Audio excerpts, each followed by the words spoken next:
ലോക്സഭാ തെരഞ്ഞെടുപ്പിൽ ആലപ്പുഴയിൽ AICC general secretary K C. Venugopal സ്ഥാനാർത്ഥിയായേക്കും. മത്സരിക്കാനുള്ള സന്നദ്ധത പാർട്ടി നേതൃത്വത്തെ അറിയിച്ചു. കണ്ണൂരിൽ മത്സരിക്കാൻ കെ. സുധാകരന് എഐസിസി നിർദ്ദേശം നൽകി.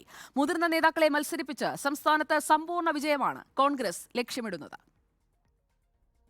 ആലപ്പുഴയിൽ കെ.സി. വേണുഗോപാലാണെങ്കിൽ പാർട്ടിക്ക് പൂർണ്ണ വിശ്വാസം. കെ.സി. വേണുഗോപാലിന്റെ സാന്നിധ്യം മറ്റു മണ്ഡലങ്ങൾക്ക് ഒരു ബൂസ്റ്റർ കൂടിയാണ്.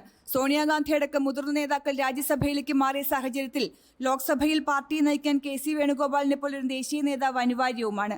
ഈ സാഹചര്യങ്ങളെല്ലാം പരിഗണിച്ചാണ് കെ.സി. വേണുഗോപാൽ ആലപ്പുഴയ്ക്കെത്തുന്നത്. കണ്ണൂരിലാകട്ടെ എം.വി. ജയരാജനോട് ഏറ്റുമുട്ടി കൈപിടിക്കാൻ സുധാകരനോളം പോകുന്ന മറ്റൊരു നേതാവില്ലെന്ന് കോൺഗ്രസ് ജില്ലാ സംസ്ഥാന നേതൃത്വം ദേശീയ നേതൃത്വത്തെ അറിയിക്കുകയായിരുന്നു. ആരോഗ്യപരമായ പ്രശ്നങ്ങളില്ലെന്ന് കണ്ടെത്തിയ സാഹചര്യത്തിൽ കൂടിയാണ് കണ്ണൂരിൽ മത്സരിക്കാൻ ഹൈക്കമാൻഡ് സുധാകരനോട് നിർദ്ദേശിച്ചത്. പാർട്ടി പറഞ്ഞാൽ മറിച്ചൊരു അഭിപ്രായം ഉണ്ടാകില്ല സുധാകരന്.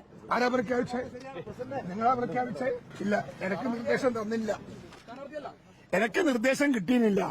വയനാട്ടിൽ രാഹുൽ ഗാന്ധി എത്തുമോ എന്നതിൽ സംശയം തുടരുന്നതിനിടയിൽ കൂടിയാണ് സംഘടനാ ചുമതലയുള്ള എഐസിസി ജനറൽ സെക്രട്ടറിയായ കെ.സി. വേണുഗോപാലിനെയും കെ.പി.സി.സി അധ്യക്ഷനും സിറ്റിംഗ് എംപിയുമായ കെ. സുധാകരനെയും ഇറക്കിയുള്ള പടയൊരുക്കം.